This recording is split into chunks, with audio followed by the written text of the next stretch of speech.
Kryeministri Kristian Mickoski nuk u përgjigj konkretisht nëse do të ketë një takim tet-a-tet me liderin e BDI-s Ali Ahmeti. Takimi i cili ishte rënë dakord në takimin e liderave. Nuk dihet nëse ky qëndrim i Mickoskit lidhet me faktin se Fronti Evropian, i udhëhequr nga BDI-a, votoi kundër ligjit për kundërvajtje apo të ashtu quajturit Safe City, pasi më herët ishte rënë dakord që ata të jepnin mbështetje në kuvent. Megjithatë, VMRO DPMN edhe pa BDI-n siguroi shumicë prej 2/3 jo vetëm për ligjin për Safe City, por edhe shumicën e Badenterit për avokatin e popullit. Ima sredba, nekogash.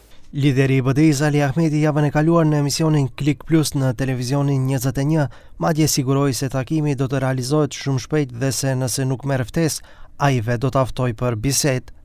Është çështje kohe. Ju e ftoni apo ai prisni ai t'ju ftojë? Është domosdoshmëri.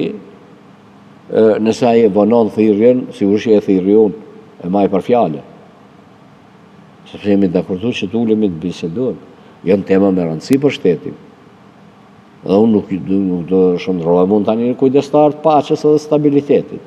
Ahmeti në deklaratën e tij në takimin e liderëve tha se në takimin tet-a-tet me kryeministrin do t'i shtrojë temat e rëndësishme për qytetarët, si zgjedhja e qeverisë me Badenter dhe vendimet e gjykatës kushtetuese për ligjet me shumicë të dyfisht të jenë gjithashtu me Badenter.